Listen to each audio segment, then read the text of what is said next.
Hi, good morning everyone, and welcome to the latest BCO NextGen webinar. My name is Alex Novelli, and I'm one of the NextGen committee members in London, and I'm delighted to welcome you all to this Central London office market update today.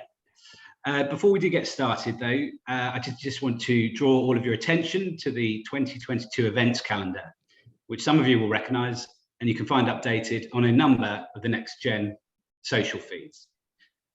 There is a whole host of exciting events taking place over the course of 2022, including building tours, the coffee roulette series with industry leaders, and the awards events, to name just a few. So please do keep an eye out for these over the coming weeks and months. Moving on to today's topic, our first speaker is my colleague Patrick Scanlon of Cushman Wakefield. Patrick is head of UK offices, research and insight here, and is responsible for both forecasting and thought leadership. And he's going to be focusing primarily on the occupational markets today. Patrick will then hand over to Victoria Bajela of Savills. Victoria has been at Savills for 4 years now, having previously been head of Central London office research at Estate Gazette, and is going to be walking us through capital markets activity over the course of 2022. Both Patrick and Victoria will welcome any questions you do have today during the webinar. So please feel free to send those over to us via the Zoom chat, and we'll pick those up during the Q&A at the end of the session. So to kick off, I'll hand over to Patrick. Thank you very much, Alex. Much appreciated, and good morning, everybody. So I'm going to kick off today just by having a quick look at the economy, what's been going on there. We'll have a quick canter through the Central London leasing market indicators, and then we'll also have a look at some of the bigger issues surrounding what's going to happen in 2022 and beyond in terms of how we work, when we work, and the recovery from the pandemic. So just to start, good place to start is probably with GDP. So if I take you back to mid-2020, everybody was talking about a V-shaped recovery, or a U-shaped recovery, or an L-shaped recovery, or a Nike swoosh, or whatever other letter or shape happened to come to mind back then. The commentary changed over time, but the consensus was that the recovery would be V-shaped, and that's not necessarily because there was compelling evidence that it should be, but more that there was good reason to believe that it wouldn't really be anything else. So back in March 2020, we literally stamped on the brakes in economic terms and put the entire economy on hold. It was always believed that once we pushed the accelerator again, we'd continue along our merry way, and this has largely been proved to be true. In fact, with the success of the government's furlough scheme and the AGILE working experiment, output in London has actually shown a stronger bounce than it had dipped, while the UK as a whole wasn't far away from the same. There are still struggles, not least caused by Brexit trading difficulties, but we're in much better shape than we were this time last year, but we certainly aren't out of the woods. So what does this mean for the London office market? Well, we actually saw a very similar pattern in office take-up, a V-shaped recovery. We saw a very slow 2020, followed by a significant acceleration in activity in 2021 as life slowly returned to something resembling normality. We're not quite back to normal service yet, but the signs are very positive. Final quarter take-up in London was particularly strong, with the West End performing very well. So overall, we've seen the flex office sector begin to rumble into action again, albeit not in the same fashion as we saw in 2019. And one of the highlights of last year was the tech sector, which is counter-cyclical. If you think back to the pandemic, we were watching Netflix, we were buying things on Amazon, we were getting new phones or what have you. So that sector doesn't seem to be as anywhere near as affected by economic movements as other sectors. So they really bounced back very quickly.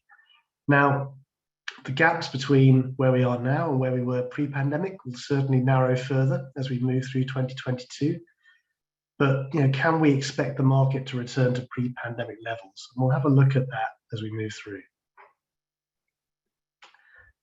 To get a real understanding of how the wider economy might affect the office market, we need to go one step further though, and look at how economic movement has affected jobs.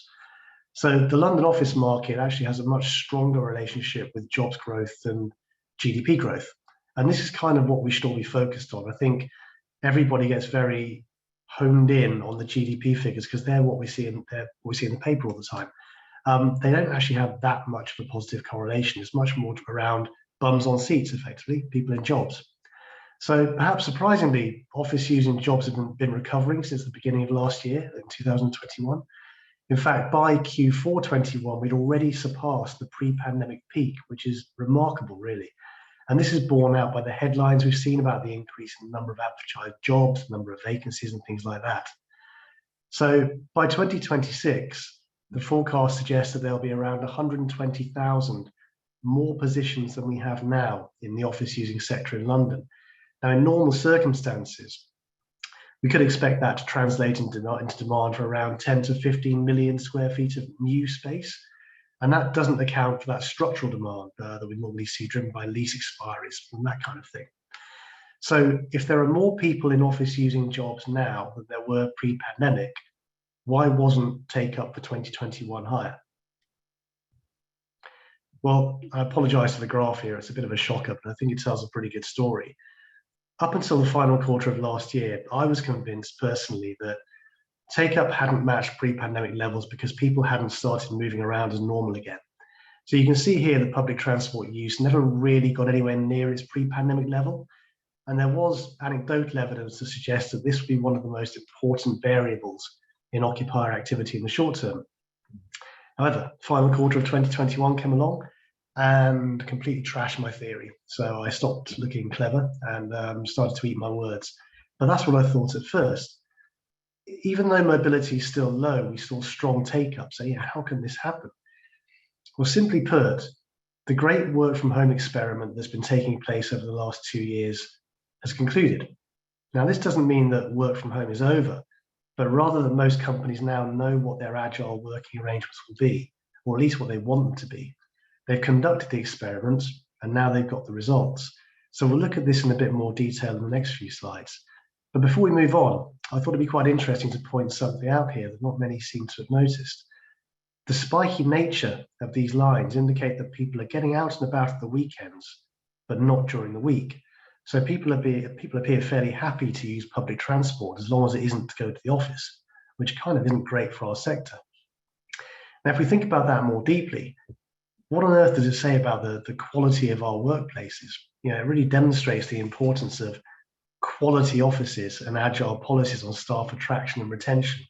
And that quality is a theme that will run through both my presentation and Victoria's.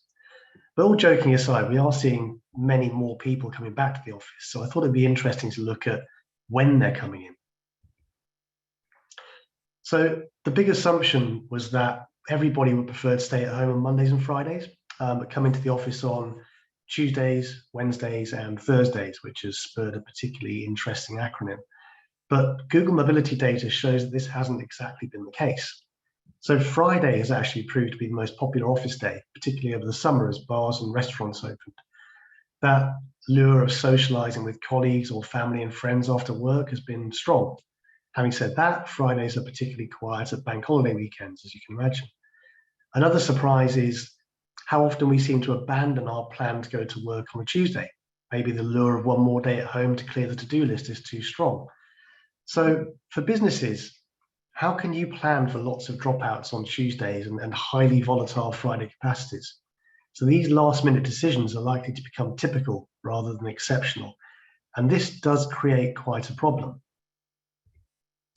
So this study out of our US research team in conjunction with George Washington University examined the likelihood of employees crossing paths as days working remotely increased in a particular company of around 500 employees.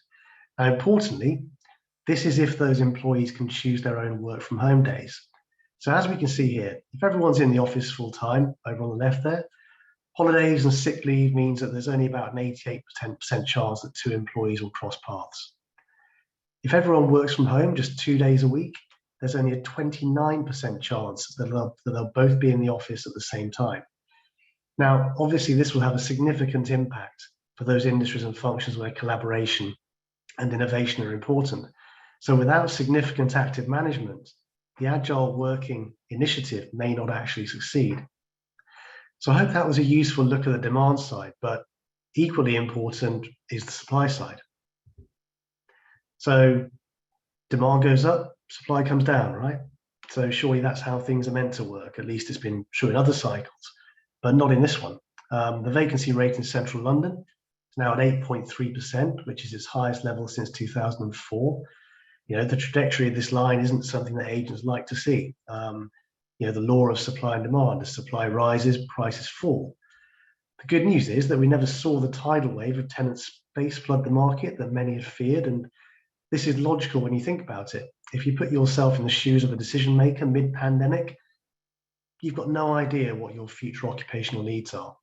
Even if you did, you haven't got much chance of subletting the space in a low demand environment. And even if you do, you probably won't be able to monetize that for at least 12 months because you'll have to offer a rent-free period. So why not just wait and see what you might need? And I think this is what a lot of companies did. The main driver of this rise is simply that the normal take-up we would have expected to erode supply in 2020 wasn't there. But anyway, let's think about the numbers themselves. It may be the highest vacancy rate in 16 years, but it still means that 92% of offices are occupied, or at least leased. So think about this also in global terms. In Manhattan and Chicago, the vacancy rate is around 20%. So London's actually in pretty good shape when you compare it to those other gateway cities. So we end up in this slightly unusual situation with vacancy rates on the rise, but they're actually being closely pursued by prime rents, which shouldn't really be happening.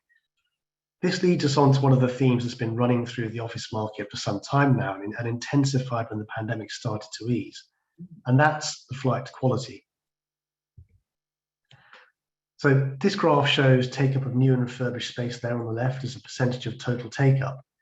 And there's a noticeable focus on high-quality space, and this is something that will intensify as we move through this decade. The office has evolved from a box to stick your staff in to a staff attraction and retention tool. It's a brand ambassador, and it's a representation of the company's values. And that's great. But where does that leave the 20-year-old glass and steel building in the slightly peripheral location, which many of you will have in your portfolio? Well, we expect to see a significant diversion of rents between prime and secondary, kind of in the same way that we saw maybe 10, 15 years ago in the shopping centres sphere, where tertiary shopping centres fell in value. The prime stock saw demand return particularly quickly, and although overall supply is high, the best space isn't in abundance. But what about the potential for a reduction in net demand through agile working? There will certainly be less demand than there might have been if the pandemic hadn't forced us to reevaluate the way we work, but that certainly doesn't mean demand will reduce.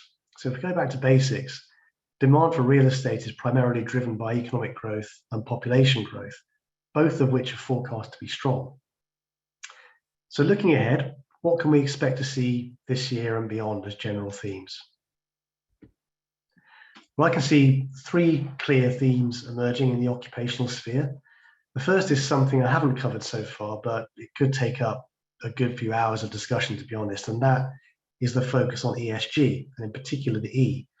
This is something that Victoria will talk about in more detail shortly, but legal requirements on building efficiency and CSR policies mean that the occupier will increasingly be driven towards greener buildings, and this will accentuate that diversion of rents between prime and secondary.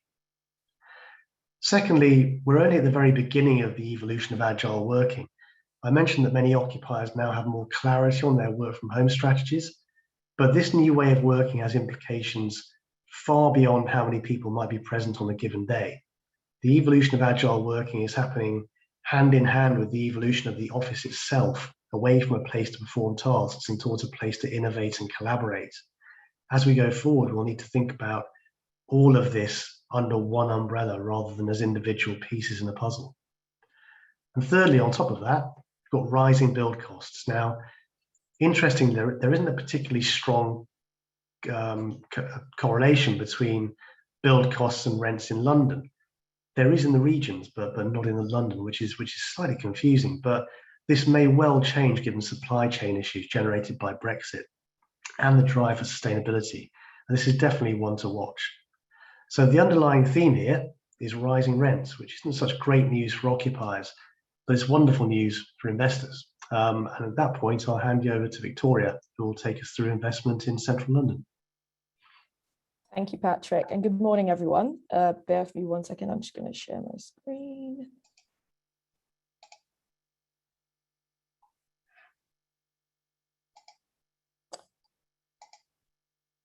There we go. Perfect. Okay, so good morning, everyone. So I'm going to build on some of the themes that Patrick has just touched on. But before I do that, I think a fantastic starting point for us today is to think about Central London investment in terms and in the context of wider UK investment volumes, just to set the scene.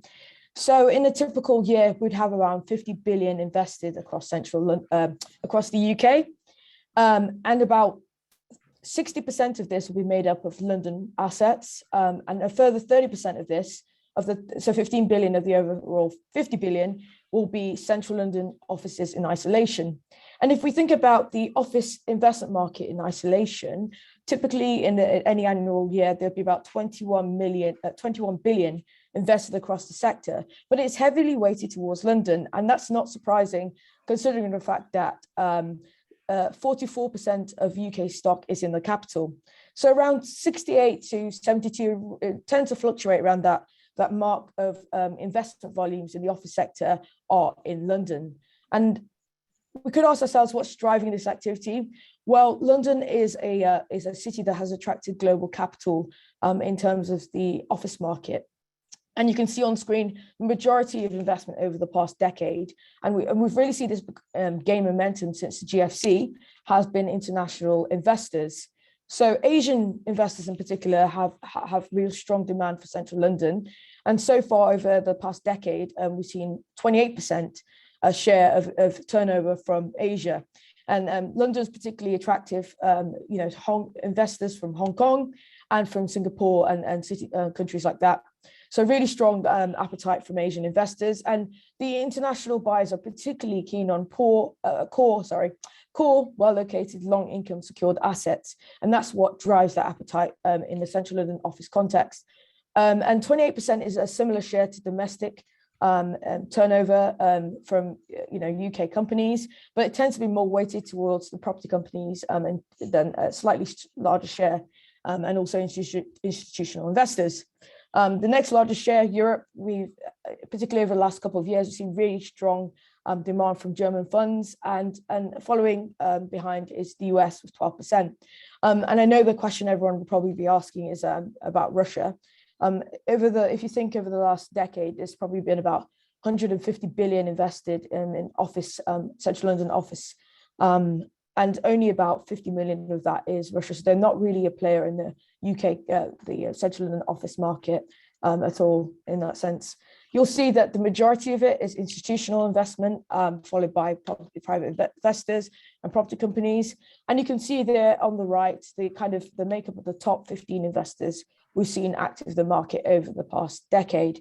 And they account in total for about 20% of the overall turnover we've seen over this period. So you might ask yourself, out of all the European cities, why London? And the reason why international investors are particularly attracted to London is because it is generally considered and is as a relative discount to some of the other core European markets. Take Berlin, for instance, where prime yields are at 2.4%, or Paris, where prime yields are at 2.6%, in comparison to the city, which is at a record low of 3.75%, and the West End at 3.25%. So you have those larger cash on cash returns from the Central London office market, and the perception that that it is still relative discount to some of these other markets. And that continues to drive that appetite.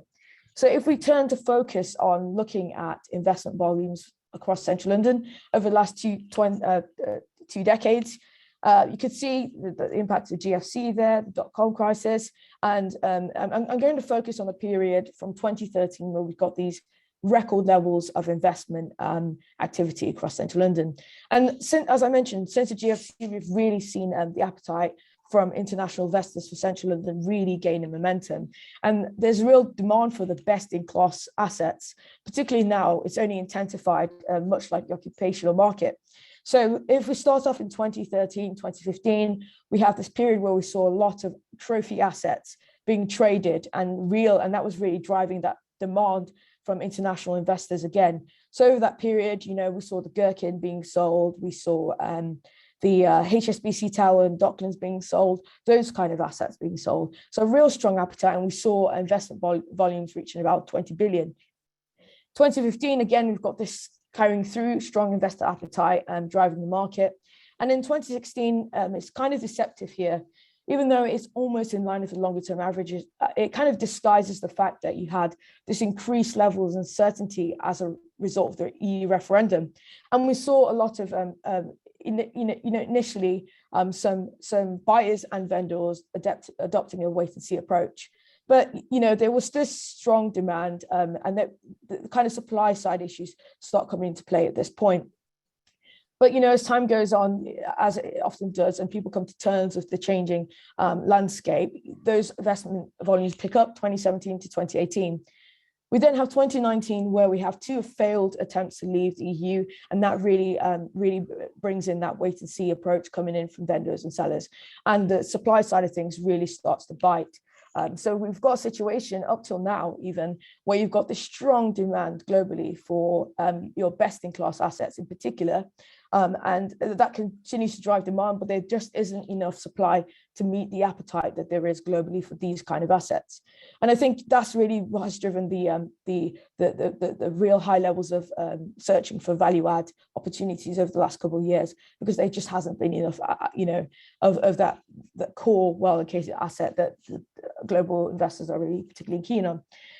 With going to 2020, obviously COVID adds to that uncertainty, and things really grind to a halt over the first 3 quarters of the year as everyone comes to terms with COVID-19 and a global pandemic, and we've never been in that kind of situation before.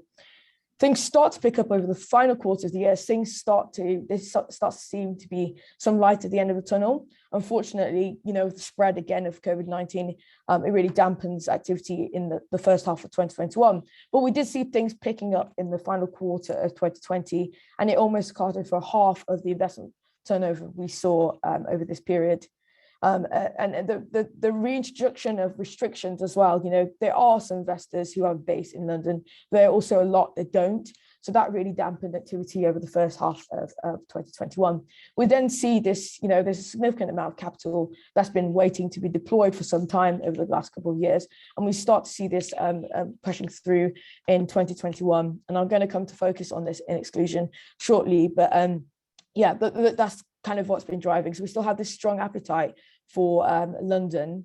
And if we focus in on 2021, you can see here we saw a return of the bigger lot sizes that we haven't seen since 2017, particularly in the city. So much so there were 24 assets with lot size values of 100 million and over, which accounted for 5.5 billion of turnover in the city. So that's 72% of the volume of assets that traded in the city. And it's really encouraging to see these high levels of demand.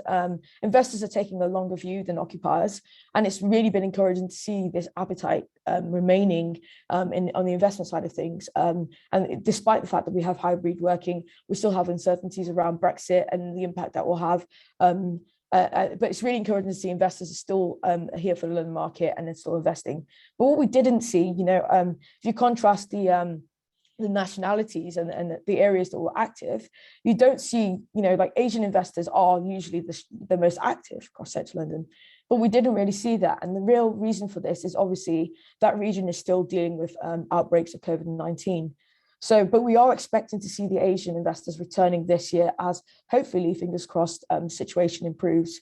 But as a knock-on effect of the fact that we have this sustained appetite for your best-in-class assets, values and pricing and prime yields at the top have remained at record low levels. So as I mentioned, 3.75 for the city, which moved in during the year around June, and 3.25% for the West End. There are some longer term things that could impact, the rise in lending and hedging and things like that, the rising costs for those things. But at the moment, all in all, everything's looking really encouraging. And I'll take us to where we are now. By the end of January, we had about 6.4 billion worth of assets under offer, just to show you that pent-up demand is starting to be released, and some of that capital that was held off during these periods starting to be deployed again, and a real strong appetite returning. And again, we still have those supply side issues. And this is the highest amount we've had under offer since the EU referendum. So really encouraging signs on this side, and strong occupational appetite for best-in-class assets across central London. Over the last month or so, there has been a change in, with the increased uncertainty of the crisis in Ukraine. But the typical way that investors respond is they'll usually pause to adjust and take to understand these circumstances. And whilst we might see this delaying process, we still see high levels under offer at the moment. And I think it really goes back to the fact that there's this sustained appetite for London offices. But the big challenge for investors going ahead is about future-proofing their assets and protecting their assets from becoming stranded. And then that's particularly in terms of sustainability. And I've kind of summarized all of the different aspects that this could be involved and tried to concentrate it to 4 key things. But, I could go on, as Patrick has said, we could go on for days about this. And there's so much, we're almost at the beginning of our journey when it comes to sustainability and really understanding, lifting the bonnet on how we tackle and get to net zero. So whether you're looking at it at business level or country level, or everyone is working towards their own net zero targets and looking at their own environmental footprint. And we know the built environment accounts for about 40% of emissions. So the real focus over the next year is bringing things in line with the minimum energy efficiency standards that are being brought in, and really tackling the emissions that are coming from the built environment. And there's going to be so many different measures, but if you think about this from an investor standpoint, there's definitely going to be infrastructure implications. The main heating source of the majority of London stock is still natural gas. So there's going to be strategy around how to make the most of that, the most efficient outcomes for that, and really how to deal with improving the efficiency and reducing emissions from that side of things. And along with this is going to have an impact on the debt side of things and the financing. We have a significant amount of capital expenditure that will need to be invested over the next few years to bring up a majority of London office stock in line with minimum energy efficiency standards, and even more that I expect will come in 5 or 10 years as we on the road to net zero. And that's going to have implications on that side. So on that side of things, you can accurately measure climate risk. And there's lots of different measurements. We talk about BREEAM ratings in London for buildings, but it's mainly been focused on the design and build side of things. So we could see things more focused on operational side of things, and we're starting to see a lot of schemes targeting neighbours, which looks at the operational usage and efficiency of buildings. And this has an implication on the development side of things too. If you think about it, the majority of development activity over the next 4 years in central London is new builds, but we're starting to enter a place where we're going to be the refurb will be the starting point, and you really have to build the case and the justification, looking at the whole life carbon story for that particular asset as to why it should be knocked down and rebuilt. So this is the space that we're really in at the moment, and I think this slide really illustrates the point.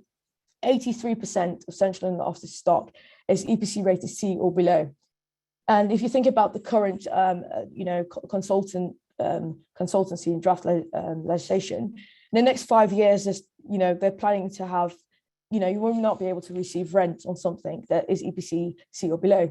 So in the short term, there's going to be a significant amount of capex that billions will have to be invested. That's about 225 million square feet of office stock across central London that needs to be brought up in line with minimum energy efficiency standards. But the real frustration for investors too is the goalposts are not clear and they're also changing. And it's really hard to predict what the next change might be in terms of how this space will be regulated. So it's one to watch, and I think the real focus going forward. The chart on the right, I think, is a really important point. This isn't just an investor problem, it's also an occupier problem as we work towards net zero. And I think this is going to lead to a rise in things like green leases, as there's going to have to be a lot of collaboration between landlords and occupiers about how they improve the energy usage, efficiency, and operation emissions from those assets. So just to summarize what we're expecting to go forward, as I mentioned, we're expecting to see a return of Asian buyers to the market.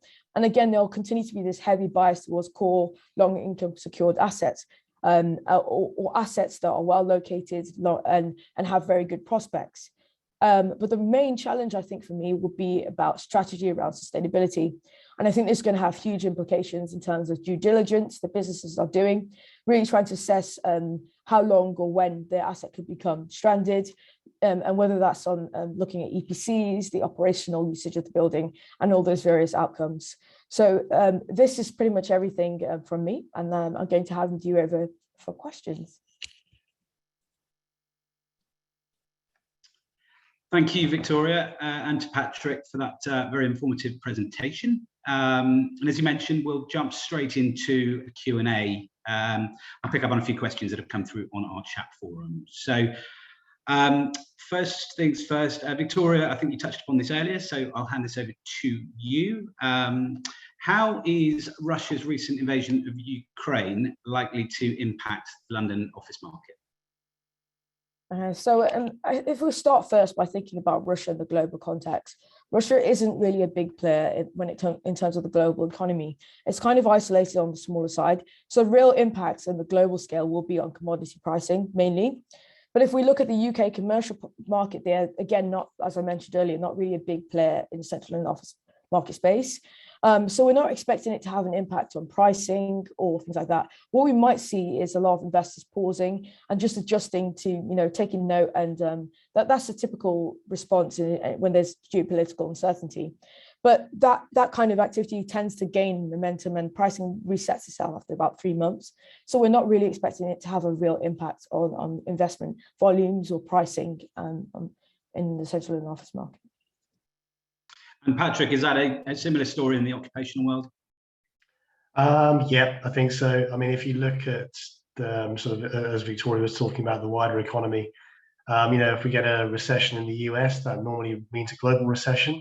Historically, recession in Russia has never led to anything really beyond the borders of that country. So in terms of the London market's exposure to occupiers from that part of the world, it's not huge. And because London is a truly global city, we're not particularly exposed to any one geography anyway. So I can't really see it having a huge impact beyond the immediate nervousness amongst businesses across the board. Okay.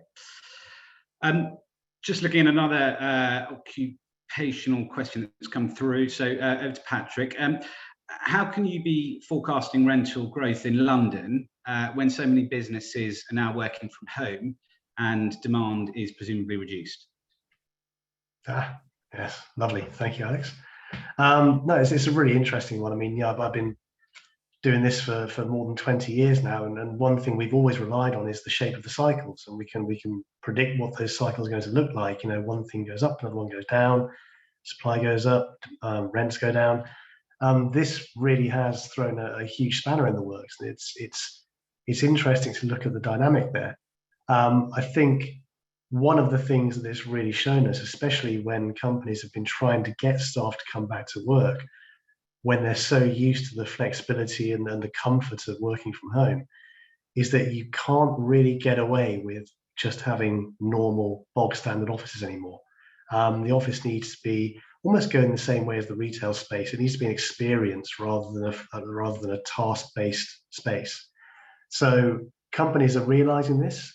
Those with structural breaks and expiries coming up have taken the opportunity to massively upgrade and future-proof those offices. And I think, alongside the sustainability angle, many companies are going to have to look at spending more on their offices to make sure they can attract their staff back in and retain those good operators. So it's much more around the drive to quality rather than a competition-based rental releveling, I think. Okay. One other question come through. It's 2 years since the UK officially left the EU. Have there been any signs or indications as to the effect Brexit is or will have on the London real estate market? I think that probably for both of you. So I'll hand over to Victoria, and then perhaps Patrick can pick up afterwards.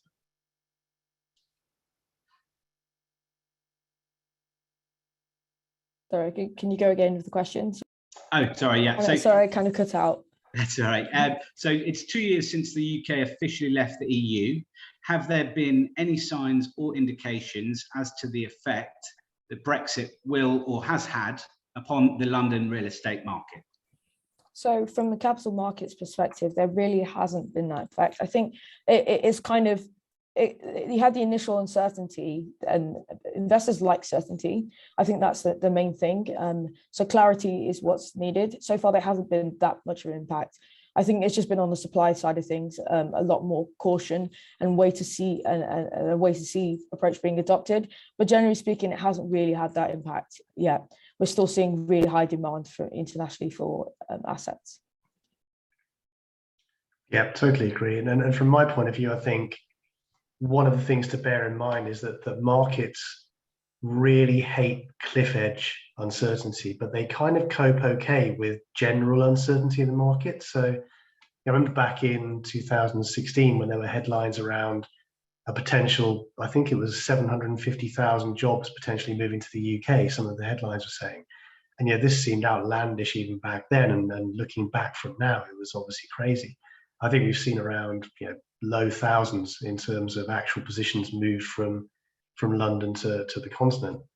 Our business is about bums on seats, really, and if those people haven't moved, and like I said earlier, London doesn't just look to the EU; it looks to Asia, it looks to North America, two of its largest markets. I think it will probably cope quite well. Do I think that office demand would have been higher had we not left the EU? It's probably undeniable that it would have been, but it's very, very, very hard to quantify what the effect has been, especially in the context of the pandemic. Okay, thank you both.